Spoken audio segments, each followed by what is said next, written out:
Haleluya. Sungguh luar biasa Tuhan Allah kita benar. Saya ucapkan terima kasih untuk kepercayaan sekali lagi untuk saya membawakan firman Tuhan di tempat ini ya. Setelah terakhir saya ibadah rumah tangga di sini kira-kira tahun berapa? 2016 kalau nggak salah ya, terakhir.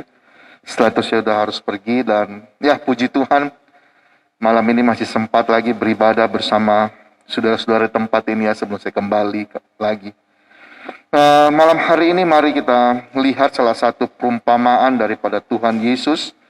Kita buka di Lukas 18 ayat yang ke-9 sampai ke-14. Lukas 18 ayat 9 sampai yang ke-14. Kita baca bergantian ya, kaum pria baca ayat yang ke-9 dan kaum wanita baca di ke-10. 1, 2, 3. Dan kepada beberapa orang yang menganggap dirinya benar dan memandang rendah semua orang lain, Yesus mengatakan perumpamaan ini.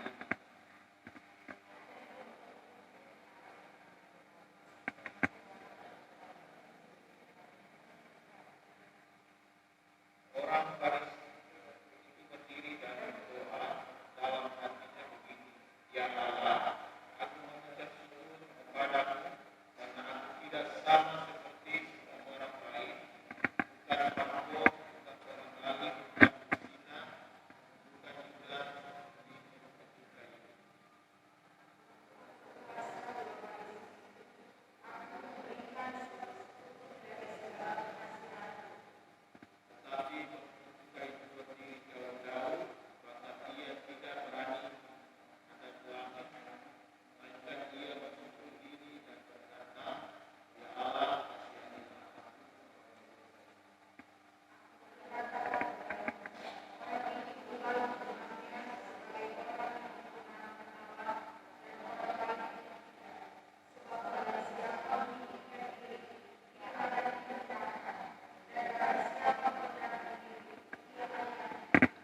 Amin firman Tuhan.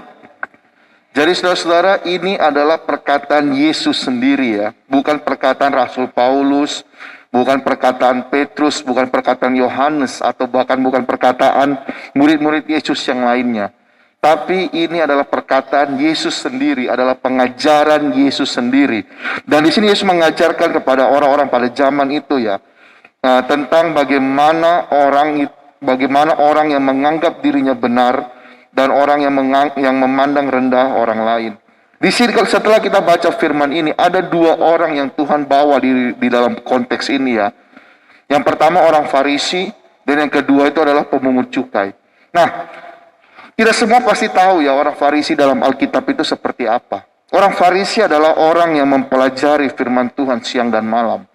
Orang yang memegang teguh kebenaran Tuhan saat itu ya, yang namanya hukum Taurat. Itulah pekerjaan orang Farisi. Mereka orang-orang yang selalu memegang teguh, orang-orang yang selalu melihat kebenaran, dan orang-orang yang menjadi polisi saat itu ya. Saya katakan polisi. Kenapa polisi? Karena mereka orang yang melihat, oh ini salah, oh ini benar, oh ini salah, dia melenceng saat ini, oh saat ini dia melenceng. Jadi orang Farisi ini adalah orang yang sebenarnya mengerti yang namanya kebenaran. Orang yang tahu namanya firman Tuhan. Orang yang melakukan semua firman Tuhan itu, ya. Dan sedangkan orang pemungut cukai, nah pemungut cukai ini dianggap orang yang paling berdosa, ya. Pemungut cukai ini dibenci sama orang Israel. Kenapa? Karena mereka mengambil pajak, ya. Mereka mengambil pajak orang Israel untuk orang Romawi saat itu, karena Israel dalam konteks ini ya, Israel dijajah oleh pemerintahan Romawi saat itu. Jadi pemungut cukai ini adalah orang-orang yang dipilih oleh kerajaan Romawi untuk mengambil pajak daripada orang rakyatnya sendiri. Dan kadang-kala mereka mengambil pajak lebih daripada yang seharusnya diambil. Ya, dan mereka ini orang yang beringas, orang yang kasar, tidak kelemah lembutan dari mereka. Makanya digambarkan pemungut cukai adalah orang yang paling tidak disukai sama orang Israel saat dalam konteks ini ya. Orang yang paling dibenci, orang yang paling dianggap berdosa sama orang Farisi. pada membuat susah bangsa Israel. Nah, tapi malam hari ini kita melihat ya, ada perbedaan yang Tuhan kasih tunjuk di sini.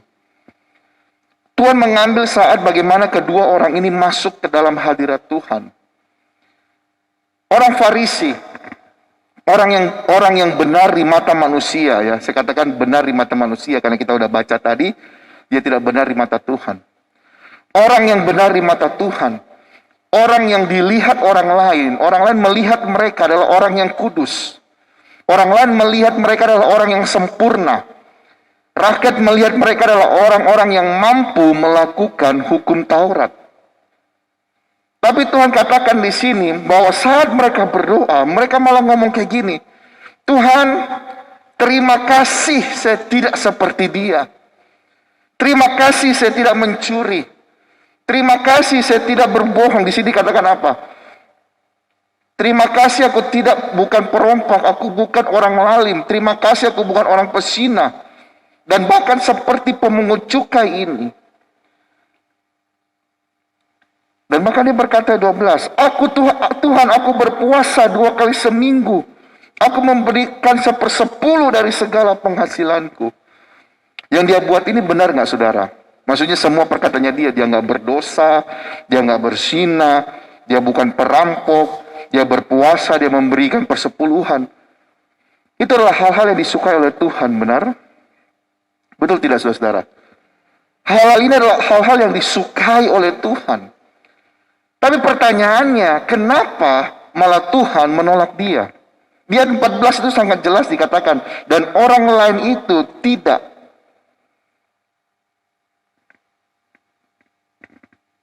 Dia melakukan persepuluhan, saudara. Dia berpuasa 2 kali seminggu. Dan dia bahkan katakan di situ, dia tidak bersinah. Dia tidak merampok, dia tidak mencuri. Dia bukan salah satu orang lalim. Orang yang benar. Orang yang kelihatan melakukan segala kebenaran itu. Tapi Tuhan ngomong bahwa dia tidak layak di hadapanku. Kenapa saudara? Kalau sekarang bahasa kerennya kita kenal dengan namanya kesombongan rohani. Seringkali banyak orang Kristen, orang percaya pada zaman sekarang jatuh dalam kesombongan rohani. Ini contoh-contohnya seperti ini saudara. Saat kita dengar, salah satu jemaat puasa 3 hari 3 malam. Saya juga mau puasa 4 hari 4 malam. Kenapa? Tujuannya bukan berpuasa, tapi tujuannya untuk ngalahin orang itu. Itulah kesombongan rohani, saudara. Dan saya mohon maaf. Banyak sekali zaman sekarang orang Kristen. Banyak sekali posting-posting di Facebook, di Instagram. Habis ibadah. Habis doa puasa. Habis doa puasa. Habis persekutuan 3 hari 3 malam.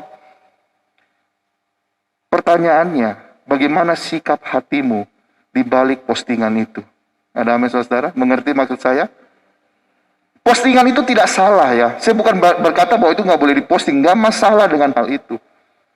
Tapi tujuan kalian posting itu apa? Tujuan kita posting foto-foto seperti itu apa? Dan tujuan kita tulis, habis doa puasa 3 hari 3 malam. Habis KKR, habis pelayanan KKR 3 hari 3 malam. Kita posting.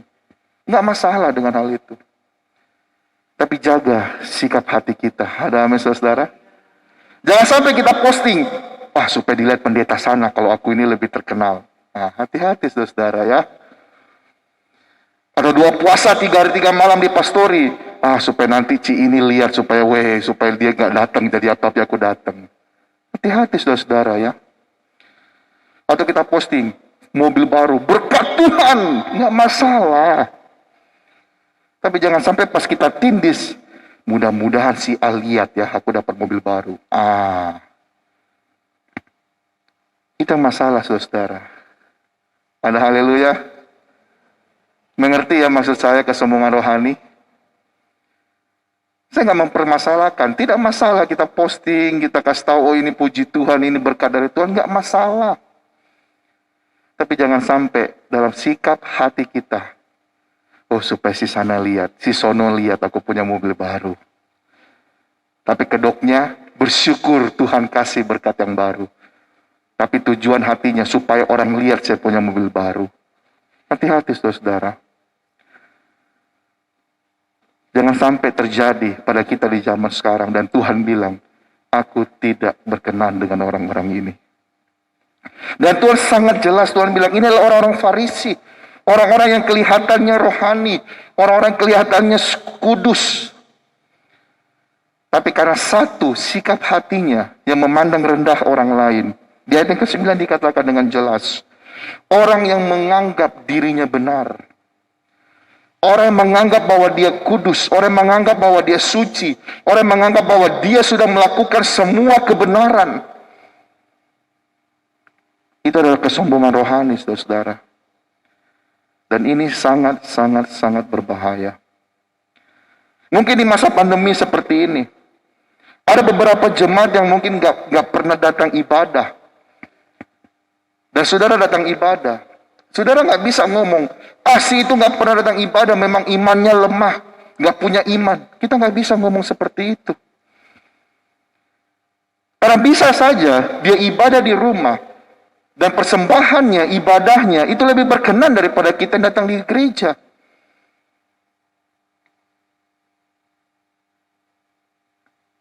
Kita nggak bisa menghakimi orang lain, saudara.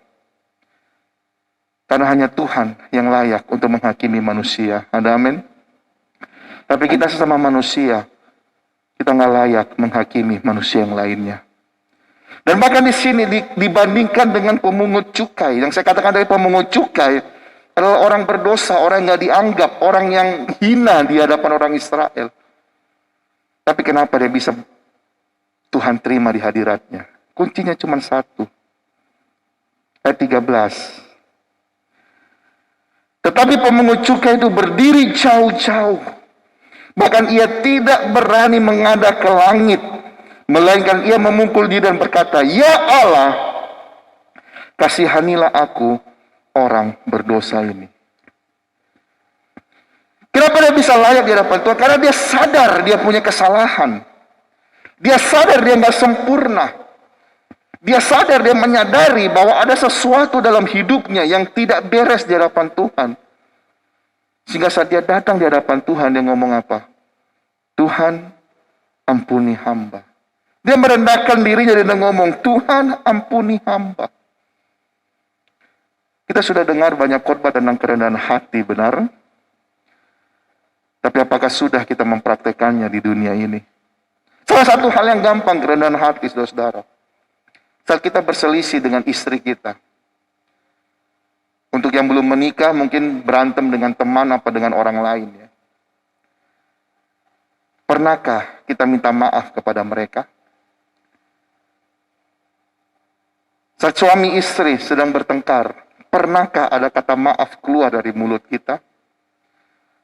Atau saat ada teman bertengkar, pernahkah ada keluar kata maaf dari mulut kalian? Atau kita malah ngomong, saya yang benar, kamu yang salah. Coba kalau kamu nggak bikin begini, pasti saya nggak akan begini. Nah, itu seringkali kita terjadi ya. Kenapa? Karena itu ego manusia yang mau benar, mau menang, saudara-saudara. Itu sifat alami daging ini.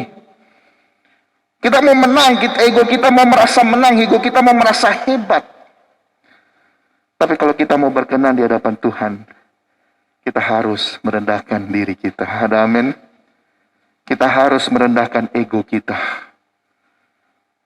Kita harus merendahkan apa yang kita ingini. Mari saudara, pada malam hari ini, sepanjang tahun 2001 ini, kita mau jadi kayak orang pemungut cukai. Maksud saya bukan orang berdosa ya, bukan. Tapi kita ambil kerendahan hatinya. Kita ambil orang yang selalu berkata, Tuhan ampuni saya. Orang yang setiap kali kalau berselisih dengan orang lain, dia akan berkata, maafkan saya.